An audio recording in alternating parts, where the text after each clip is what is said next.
Well, Jordan, people know you as an amazing podcast host, a fabulous interviewer, and an all-around fascinating guy. But the most important thing that I find about you is that you're an amazing life and thought hacker.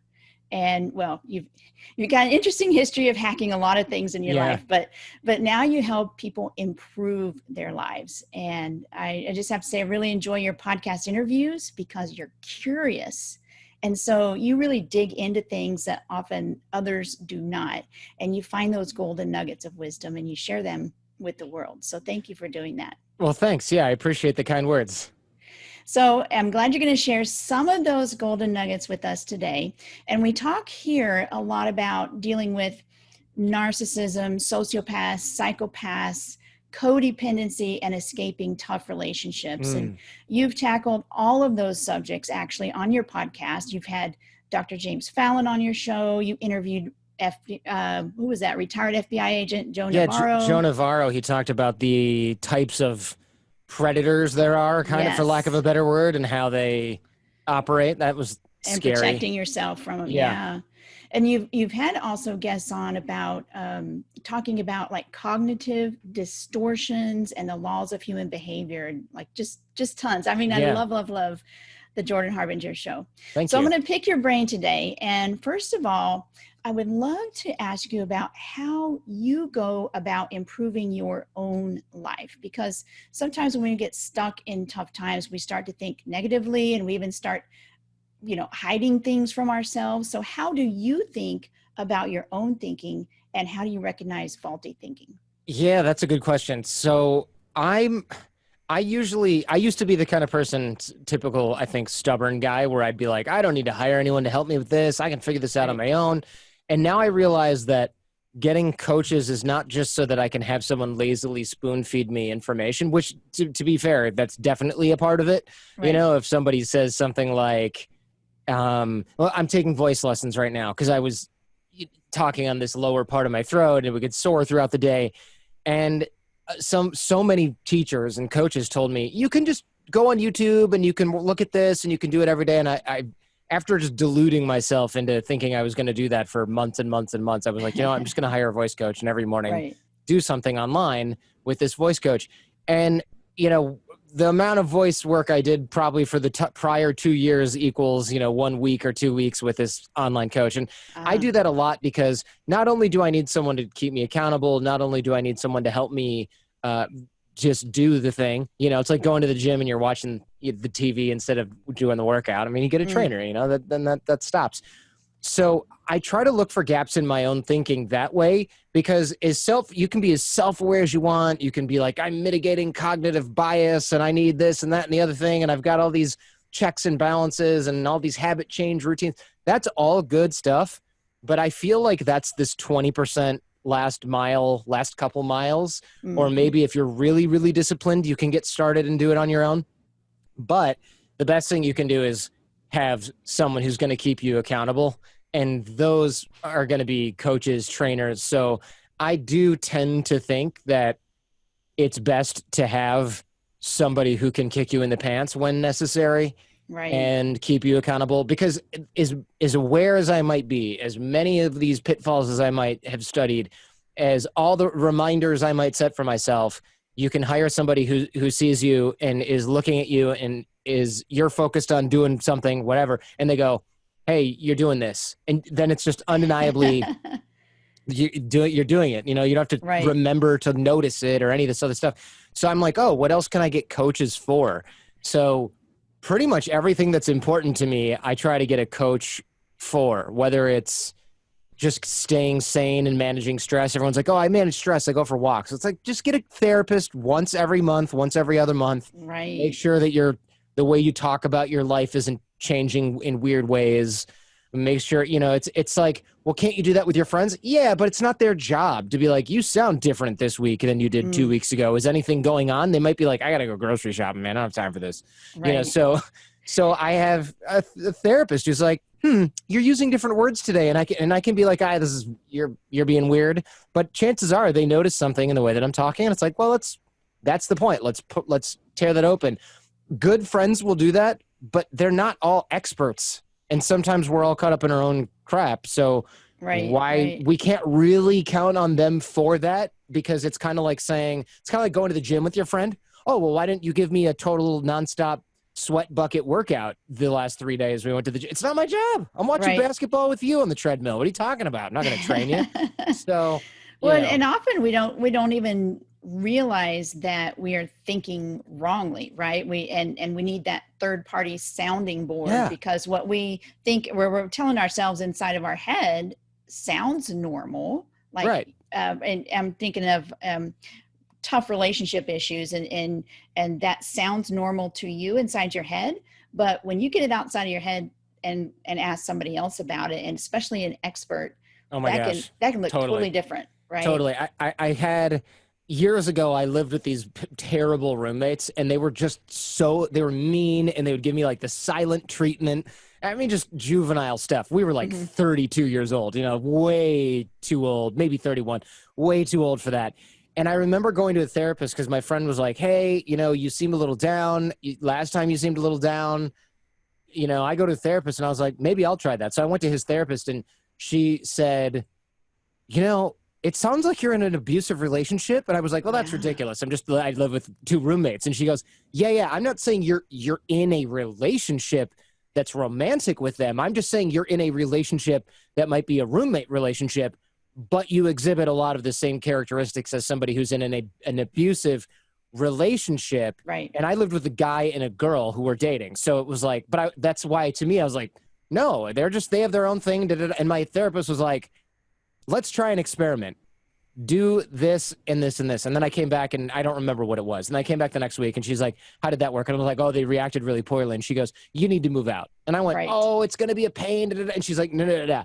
Move out as soon as you can. Yeah. So I did. I moved into my office because I just needed to get out quick. That was Oh, what she wow. said. And it was like, I lived then in an office with like one bathroom that was like the office bathroom, and I lived in like this Oh back my room, and I was gosh. apartment hunting, and I was like, all my stuff was in boxes. And I came back the next week, and she goes, I know you're living in your office, but and I was like, let me stop you right there. I feel great. And Oh my she's like, gosh. really? And I was like, I feel great. I don't care if I had to live in a parking garage. I feel like the weight of the world has been lifted off my shoulders. I'm Right. not dealing with this, and this. I started going to the gym, and she goes, so it turns out you were just in a really crappy, abusive relationship with two roommates. And I was like, I didn't even know that was possible.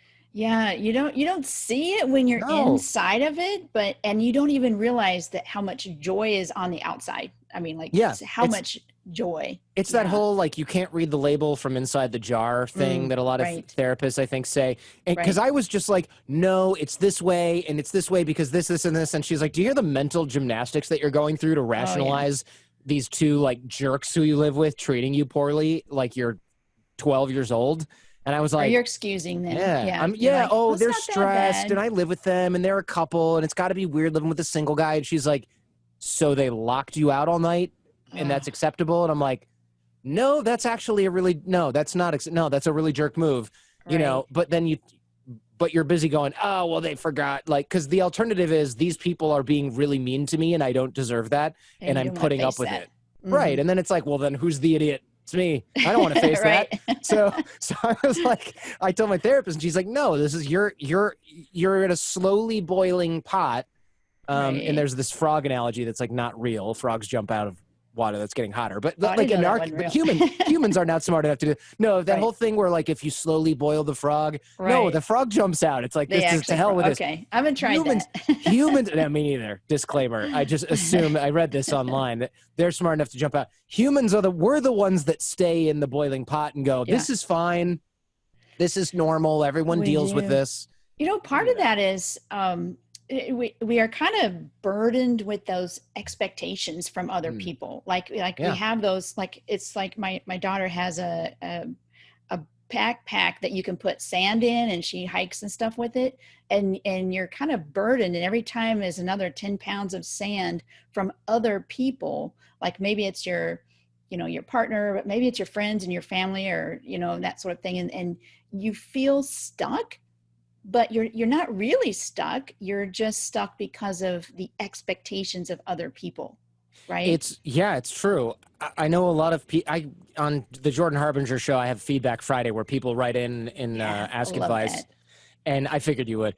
And people will say something like, "Oh God, there's so many examples of this," but a lot of people are in abusive relationships and they don't recognize it. And I'm like, oh, I know what it's like to not recognize it. And the thing is, they feel stupid when you point these things out. But also, you have to bear in mind, and in almost every letter, it's, I really don't want to get divorced because my mom knew that this guy was bad and she's just going to be like, Yes. see, I was right. And I was like, you're Mm, living with a monster and you don't want to let your mom have like a Pyrrhic victory. And right. you really think your mom's going to be like, see, you're stupid. I told you. And even if she is, like, at least you don't live with this POS anymore. Right. And Right. then Right. inevitably, when things do end, like, my parents were so glad to have me back. They gave up trying to get me out of there because I was the stubborn one and my mom was not happy and gloating about it. And it's like, we just create this fantasy world in our head based, like you said, on their Hmm. expectations. My parents are going to be so disappointed. I think your parents are probably disappointed that their daughter's living with a total piece of garbage Exactly. And and most people raising can your see it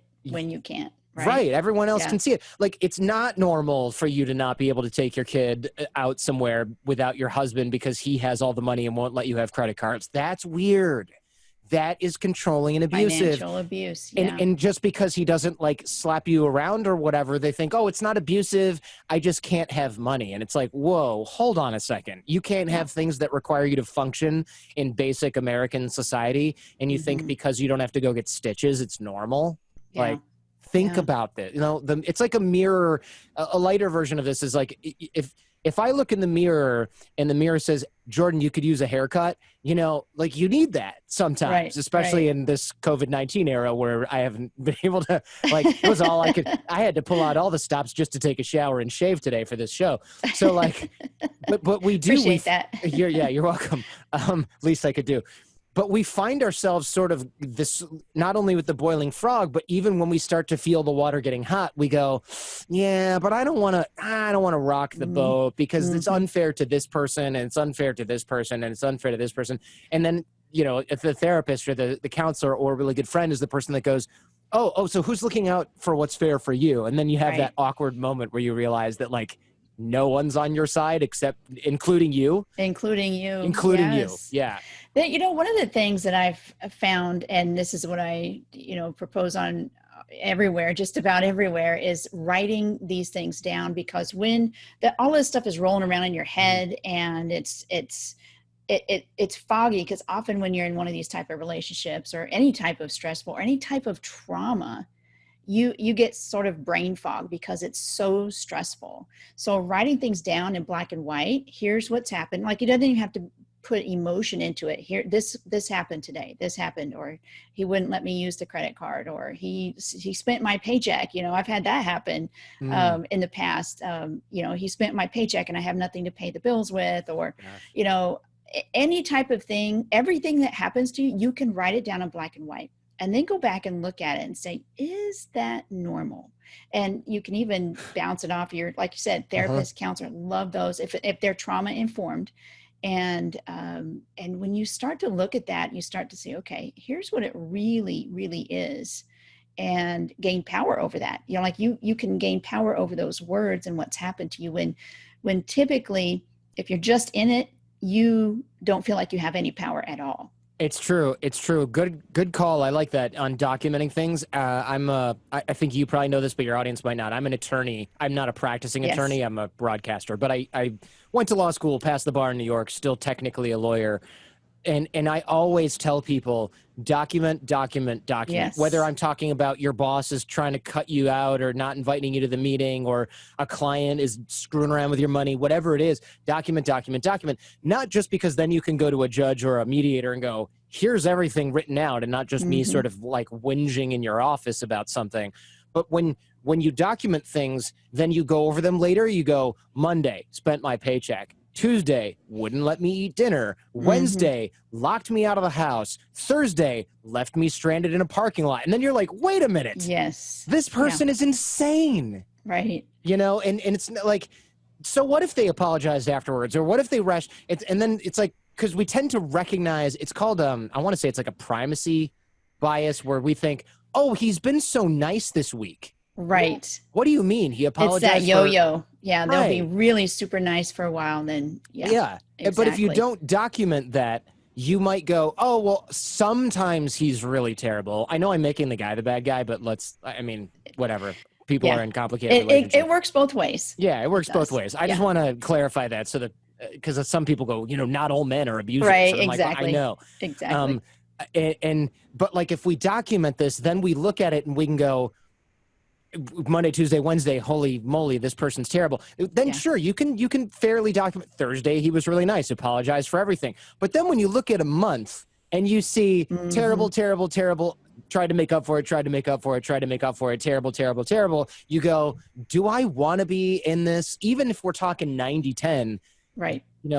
My wife and I, we get in arguments, but I don't lock her out of the house. That would be unreasonable. And if, so people need to sort of do this so they can look at it later without the emotional attachment. And you're taking back that power. You're giving yourself the power to make that decision. You don't have to make the decision to leave if you don't want to. It's right. Just because you write these things down doesn't mean, okay, that's it, it's over, because that's kind of a scary feeling maybe at the beginning. But when you do put it, you can weigh the pros and cons. You give yourself options, right? Exactly. And I think a lot of people, they'll be talking with like a parent or a friend and people be like, well, what does he do? But if you're just going off memory and it's like, well, once he left me in a parking lot of a grocery store. It's like, okay, that was unreasonable, but like, you're going to leave your husband because of that. But then if you bust out the Google Doc and it's 16 pages long and you're like, well, if I start from just this year, here's and then people are like, why are you still I'm going to go get your duffel bag right now while he's at work. Why are let's get in the car, and you just start to realize like, oh, okay, there's a preponderance of the evidence here that says that I've been putting up with this crap for way too long. Exactly. Now, one of the concepts that you talk about frequently is controlling the frame. So can you describe what that is and how that might work in a tough situation, such as a bad relationship or anywhere actually? Yeah, the examples that I have sort of offhand are not going to necessarily be relationship based, but we can try to do that. I just don't want to make up an example on the fly and then it's all awkward. But for example, something that actually here's one that happens all the time in let's say in just a regular life. Let's say you're shopping for a car, but you don't really want to buy the car. You're just looking around in the lot because you're like, oh, I like the Ford Fusion. It's like a nice sedan. Let me take a look at it. So you walk on the lot and the guy goes, what are you looking for today? And you go, well, and there's an assumption there that you're looking for something, which makes sense. You're at a car dealership. And you say, well, I'm not really looking to buy. I'm just looking around. And the salesman goes, well, I have several different models. All of them are new. Everything is blah, blah, blah, whatever. They're doing they're laying it on a little. And then as you start to go, oh, I like this one. Does this one come in blue? They go, yep, we can put you in this one in blue. And if you wanted to get to it this week or today, we're having our annual da-da-da sale. That he's framing this as a sales conversation. And in your head, or even out loud, you go, well, again, I'm not really looking to buy today. I'm just walking on the lot. And every sales guy knows you almost never walk on the lot unless you're looking to buy, whether it's that day or later on. Right. So there's all of these different sort of calculations about like what percentage of likelihood you are to buy after you walk off the lot and what. Salesmen all know this, so they try to control the frame. And you'll say, well, I'm not really interested in this. Oh, so you like blue? Like, no, I'm not really trying to buy the car is what you meant, but. Well, I don't know. I was thinking, but your brain will go, well, I just wanted to see if there's a bigger car because I have kids. Okay. And then you're like, why did I say that? I don't want to buy a car. But I guess I don't know. They're controlling the frame. The sales guy is keeping you there in a buying mode, looking at the cars, driving the cars, turning on the radio. Wow, doesn't that feel smooth? Imagine your kids back here. They got these screens on the back of it. He's controlling the frame. Now, of course, these sales techniques, any sales technique pretty much, can always be twisted around and used against you. So you end up with weird frame control. And that's where like gaslighting comes into play, which I'm sure you've talked about before. Oh, yes. So you have these abusive relationships where someone might say, I think it was pretty bad that you threw my drink out of the window at McDonald's because you were mad at me, and then I didn't have a drink, and then you threw my food out because I complained about not having a drink. That's a real example, by the way. I know a guy who was like that. He's not a friend of mine, obviously, at all anymore. Right. But he did stuff like that when we were with him and his girlfriend. He would like take her stuff and throw it out of the car to like punish her. It was crazy. He was obviously a crazy person, and I was young at that point, and I didn't recognize it. But it was like, that wasn't as funny. And he would be like, "Hi, I'm just kidding. You guys are so lame." Oh, they do that so much. Yeah. Yes. Yeah. And I go, "What are you talking about?" And they control that frame by saying, well, like there's a dinner is a great example. It's very, very common.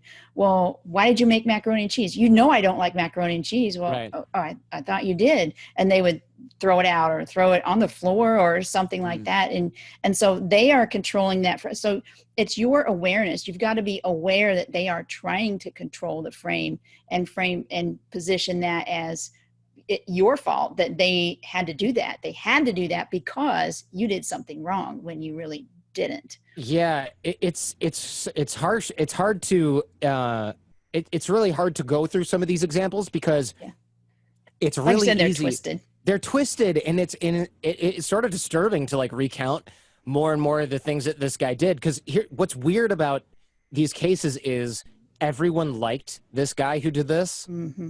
And he was actually a super kind friend, but he was obviously super insecure, and he had some other sort of weird issues. And he was worried that his girlfriend would like leave him, just weird stuff, like would be on the beach and he would like dump her soda out into the sand because she said something he didn't like. And I was just like, there's something weird about this, that's not but right. I'm 19 and I don't really understand it. And she'd be like, that was mean. And he'd be like, nah, I'm just messing around. You guys are so uptight. Because I think even he felt kind of bad and didn't necessarily know why he was doing it. He was just kind of not very emotionally mature. I'm not excusing his behavior. But that's no excuse. Yeah, no, I was going to say, that's no excuse. No, it's no excuse. And I have no doubt that he's a miserable husband. I mean, I hope he went and fixed it.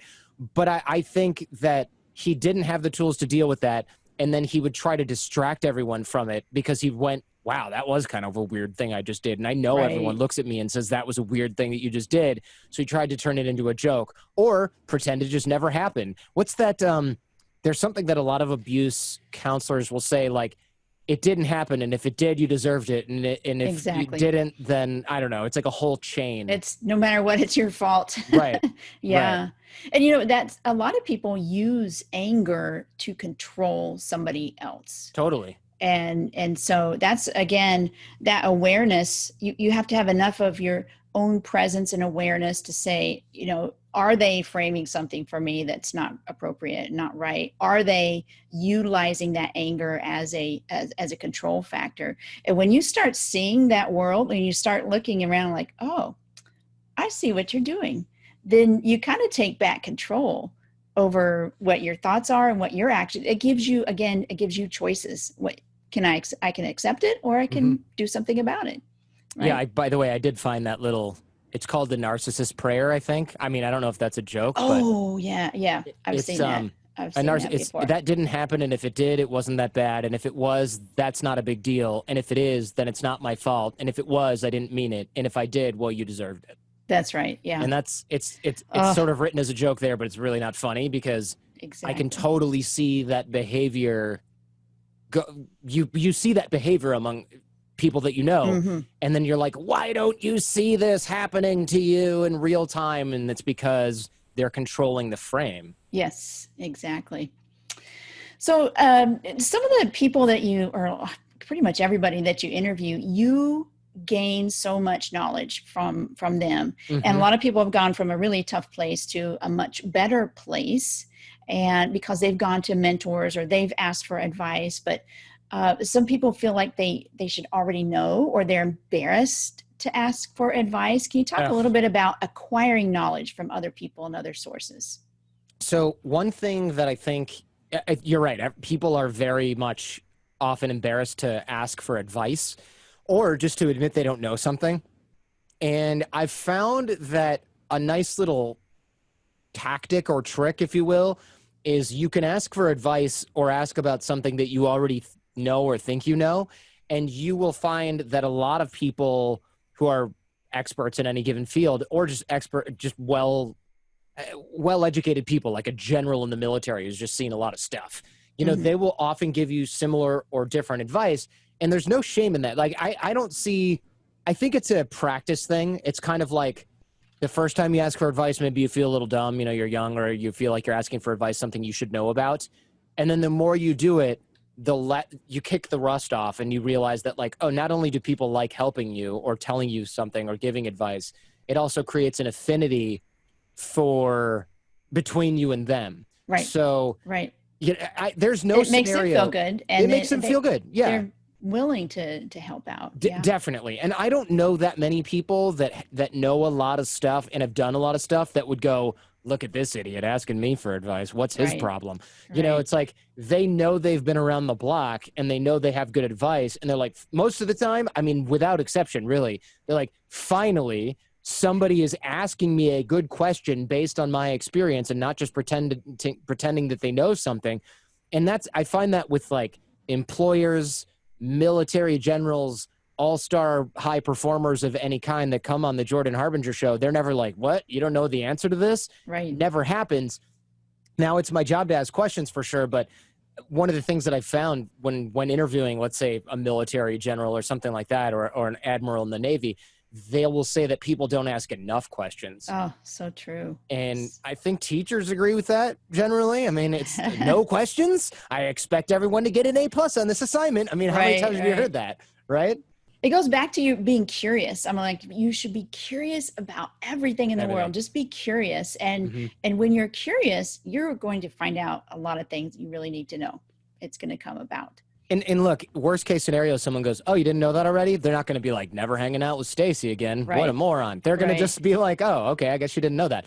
Yeah. We judge ourselves far more harshly than anybody else ever does. I mean, that's kind of a general truism of life, I think. So I, for years now, have prided myself on, I'll be the guy in the back of the room, and someone will say, does anybody have any questions? And I'll go, what does that word mean that you used? And everyone's like, oh my God, thank God somebody asked them. I have never heard that word before. What does that mean? And everyone's like laughing. And because everyone's thinking the same thing, but nobody wanted to say like, uh-oh, what is juxtaposition again? Right. So, and you can tell because before we had phones, everyone was just like, Now you can tell because people they'll hear a word and they'll go like this. They'll go, I'm listening. And it's like, they're Googling the word. I know you're Googling the word. Right. I know you're doing that. And then they get in trouble for texting and they don't want to admit they were in dictionary.com looking for what the definition of juxtaposition was.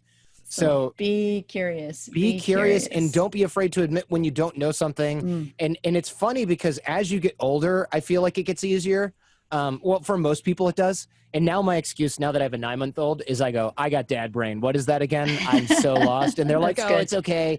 But for some reason between ages 15 to 30, it's like you got to know everything or you're just some kind of failure as a human. Right. But unfortunately, that's don't get when stuck in that. Just don't get stuck. You can't get stuck in, and that's unfortunately when we start when you start your career. It's when you start a lot of your serious relationships. It's when you move into your first place and you've got your closer friends and your roommates and your relation and your new boss. It's like all of these mistakes that you're not supposed to keep making. It's like they all happen right at this sort of critical juncture where you're also starting all of the important stuff you're ever going to do for like the rest of your life. It's when you have your kid, and it's like the quicker you can get to humility, the better. The better. You're gonna be. There's a really an amazing TED Talk about, I can't remember this guy's name, where he talks about losing an argument. When you're in an argument, losing an argument is a gift. It is amazing. And I love that because it's okay to be wrong in an argument and recognizing that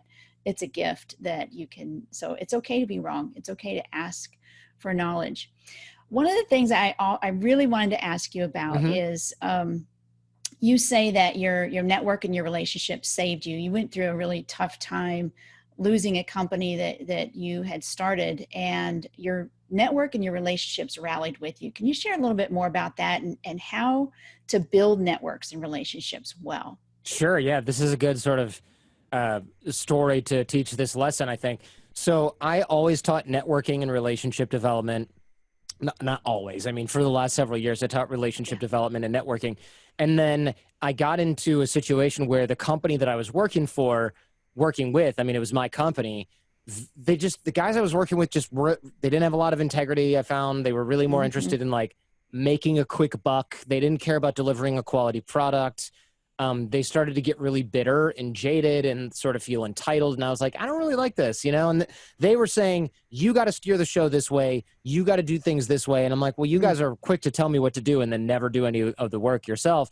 And I just started to get sick of it. So I decided, you know, I think I should split off from you guys. And they said, that's a good idea. And we started negotiating a split. And then somebody in the middle of all that basically said, you know, you don't have to give Jordan anything. You can just sort of screw him over. What is he going to do? Sue you? And that's exactly what I did. They did screw me over. I did sue them. But I knew that lawsuits take years, you know, to clear up, especially when you're dealing with people that are negotiating in bad faith, that are, you know, not really trying to get to a solution. It's speaking of abusive relationships. These are the people that just go, you know, it's okay if I get both my eyes poked out, that's fine as long as I poke out one of his kind of situation. That's what they think. Yes. It really is kind of like this zero-sum game. And I realize, you know, these guys are going to spend legal fees until they're actually bankrupt, as long as they can go to bed at night chuckling to themselves and going, I got one over on Jordan today. So what I did is while fighting that battle, I also decided to move forward and start the Jordan Harbinger show. So sort of start fresh with a new show. And everyone's like, dude, you've been doing this other show for 11 years. What are you going to do? How are you going to start over? And I said, well, it's going to be a huge pain in the ass. So I called every friend connection that I could. And I said, I need advice. I need support. I need this. And I made like 80 phone calls the first first month. I think I made 140 phone calls and did 100+ different other podcasts and, you know, called friends and called in relationships and called in favors that I didn't really even know that I kind of even had, et cetera. And it felt great because the first week I was like, I'm fighting this one on my own, you know, with my wife. And then it was like the second week, it was like, actually, I got plenty of friends. And then by the fourth week, I was like, why did I ever need those guys? I have so much more support here. Why was I even worried about this? And we built the Jordan Harbinger show up beyond where the previous business was inside of a year. And, that was amazing to watch. It was really awesome to feel, because I was surprised too. So, and I think to put this back into like the relationship context, I think a lot of people go, you don't understand. I'm never going to find somebody. I'm alone. And and then if you start to build connections and you start to call on your network, you go, wait a minute, I've still got family. I've still got friends. Why do I put up with this? I have tons of options of people that are going to support me. Why am I putting up with this? And whether it's a romantic relationship or you just have a boss that deserves to go fly a kite, you know, even a bad boss will tell you, this market's pretty bad. I don't know what else you're going to find out there. In other words, you have to put up with my crap because I'm going to make, you know, I want you to feel like you have no alternatives. You always do. You always have alternatives. And the quicker you realize that by connecting with your network or reconnecting with your network, the better off you're going to be. It's just that abusers or people in positions of power who want you to stay with them, they are going to do their damnedest to make sure that you don't feel like you have any power at all or have any connections at all. So that's the 6-minute networking course that I have, and we can talk about that in a second if you want. That was designed for like people who are looking for jobs or promotions. It works just as well for people who are looking to reconnect with an outside network because they feel like they haven't done that for any reason at all.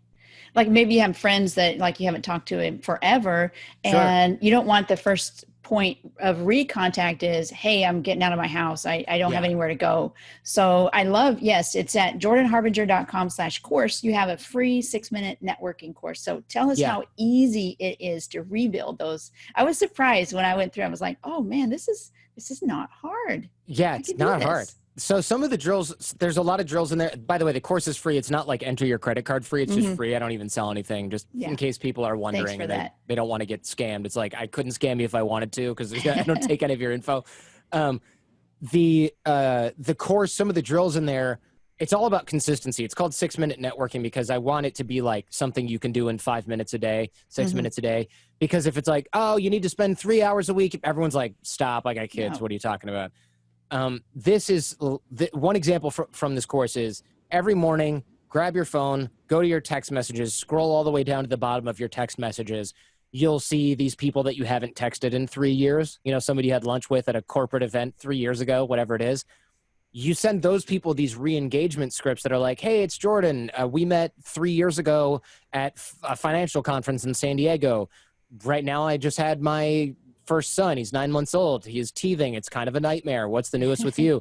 And you send these scripts, and the scripts are in the course, so you don't have to jot any of this down. Right. And you do that like 4 times each morning with these old text message It's threads. I real call it Connect 4. It's really quick. It's time let's admit it, you'd be wasting it on Instagram. Right. And right. So you do that with 4 people. 3 of them will get back to you. Maybe 2 of them. Other people are busy. Their phone number changed. They don't remember you, whatever. But if you're using their name, you're using your name. A lot of people go, oh, hey, Stacy, I haven't talked to you forever. How are you? And you reinitiate this conversation. It's pretty quick. Everyone's busy, so they're not going to be like, let me come over right now. I mean, that's not going to happen, right? They're going to say, how are you? I've got 2 kids. One, I don't know how many I had last we talked. You're going to get a brief update. Now, you can reconnect with certain folks, find out what they're doing, what they're up to, where they're working, all of that. And then as you start to re-engage your weak and dormant network ties, as they're called, you start to be able to plug people into one another.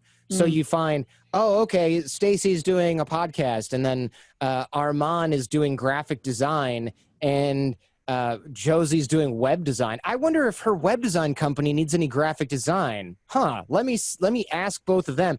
Actually, I could. And you'll find just by pure numbers game that some people, like 1 in 10 of those people you check in with is going to need something that somebody else in your network has. You start to plug those people in together, and that's how you start to become a connector. And a lot of people will do this naturally, but they don't do it at the frequency with which I'm trying to broadcast it here. They'll go, oh, I do a lot of this already. Yeah, but you don't do it like every day. And that's the key, because when you do it naturally, but you do it once every 3 months, great. You do 4 introductions a year. That's okay. It's better than nothing. But imagine doing 4 introductions a week. That's really something. Yeah. And like you said, that's when, after doing this for years, you find that when you do hit hard times, you go, oh my gosh, who do I call? And the answer is you've got, I don't know, 300 people in your phone book that you can call. Exactly. I mean, you've heard this before, and I've seen this in my Feedback Friday inbox. There'll be people who go, I'm writing you because I don't know who else to talk to. And I'm like, wow, that's really bad, because I'm a stranger on the internet. Right. And I'm here for you, but there's only so much I can do. But what I would love to see is those people go, and then I called 3 dozen of my friends, and I've got plenty of places to stay with. So I've got 3 friends helping me move out. I've got another friend who's going to keep a bunch of my stuff. I've got another friend, a couple of friends who are going to shuffle me around so that I can, move around a little, because he's going to come looking for me. And so I'm taken care of. And build it before they come, before you need it. Dig the well before you're thirsty is the way we put it. Yes. You have to build the network before you need it. Because like you said, imagine someone reaches out and says, hey, and I go, hello, who is this? Hey, it's Stacy. We went to high school together. I'm 40. Hey, who the hell's Stacy? I'm looking, right. Do you remember anyone named Stacy? So I left my job, relationship, whatever. I really need a place to crash. And I'm like, Airbnb.com? Gotta go. Like, who is this person? What is this? But I realize now, like, that's what desperate people sound like. You should have other ways to do this. Again, though, you have to dig the well before you get thirsty, or you will not. You got to build that network before you need it. And look, yes, you should have started doing this 20 years ago. Second best time is right now. Right now. Exactly. Exactly. Jordan, this is amazing as usual. And you can find the Jordan Harbinger Show at jordanharbinger.com. Also iTunes, anywhere else they should look. It's pretty much everywhere. Anywhere you get podcasts. The Jordan Harbinger Show. It's Harbinger, because a lot of people are like, Harbinger? What? No, Harbinger. And I'm on social media at Jordan Harbinger. I'm pretty reachable. And I hope this is useful. I know a lot of people watching, listening have gone through some like pretty harrowing stuff. And I try not to make light of that. I'm trying to have a fun conversation, but I hope people find this useful. And, hopefully you will not need most of the advice that we give, but I would say the networking stuff you will need no matter what. No matter what you because this is career, relationship, everything. And it's just all encompassing. So just give that a shot. Jordan, thank you so much. This has been wonderful, great information. And I will continue to listen, because I love everybody that you interview. I love the Jordan Harbinger Show. It's very insightful. Thank you for doing that hard work for us, so then we can utilize that knowledge. Appreciate it. You got it. Thanks for the opportunity. This was an interesting conversation.